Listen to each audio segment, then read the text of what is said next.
کاتێک کە تۆ بیلەوە دەکەیتەوە ئینسان چاک نابێ ئیلا نادەبێ کوتێکێک بەسەریەوە هەبێ هێز چاکی دەکا و ئەمە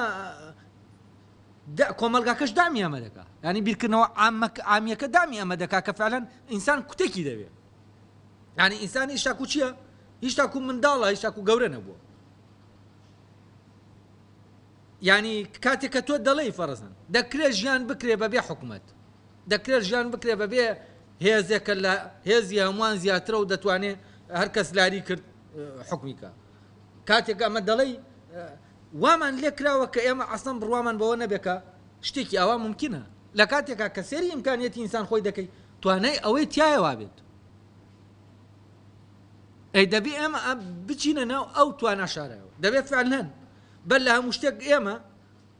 بگەینە ئەو ئەنجامەی کە لە ناو ئینسانە ئەم ئیمکانیەتە هەیە بەڵام ئەم ئیمکانیەتە فەرامۆش کراوە کۆمەڵە ئیمکانیەتی تر لە ناو ئینسانە گۆگەر کراون چالاک کراون و ئەم ژیانەی کە ئێستا ئێمە تیای دەژین پڕە لە درۆ دەلەسە بەرهەمی چییە؟ بەرهەمی چالاککردنی ئەو ئیمکانیاتانەی ترە ئیمکانیاتات تەکنیکەکان کە لە ناو ئینسانە هەن نەک ئیمکانیەتە ئەخلاقیەکان و کاتێک فعلەن ئەم ئیمکانیەتە ئەخلاقیانە لە ناو ئینسانە چالاک دەکرێن یانی چی؟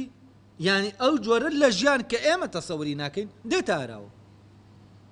ئێستا ئەوە بیرکەنەوە ئێلێرە ئێمە دانیشتوین دابنێنێمە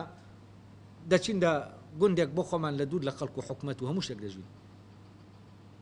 باشە بۆ دەبێت پێویستمان بەوە بهەبێت کە مەجموعەیەکمان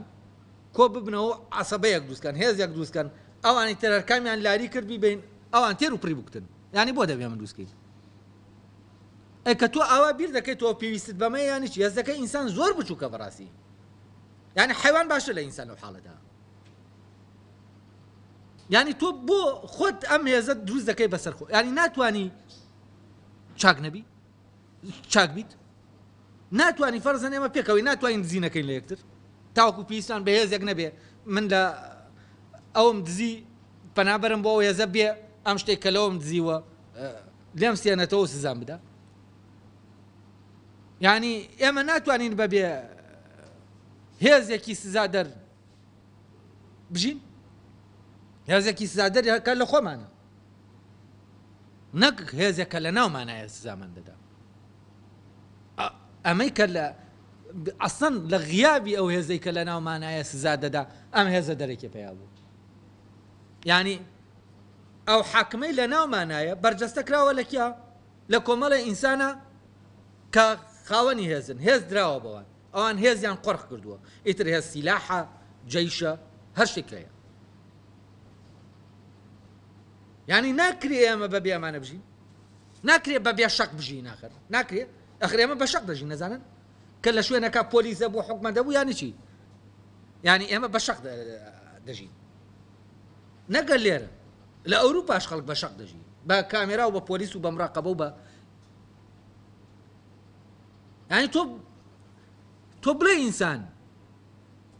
ئەوەنە کایەنێکی بوودەڵە و هین بێت پێویستی بەم هەموو مراقەبە و هینە بێت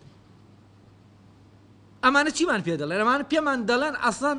چاکە لە ناو ئینسانان نییە لەبەرەوە حەزەر بە لە ئینسان لەبەرەوە ئینسان خۆی دەڵێ حەزەر بە لە ئینسان ئەخرامەکەی منطقە وەکو وابێ ئینسان کایەنێک بێت جا بێ لە خۆی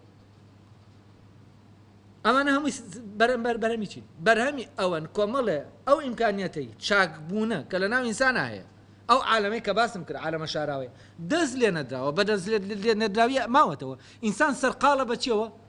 بەوەی کۆمەڵە ئیمکانیەتی تر لە ناو خۆیان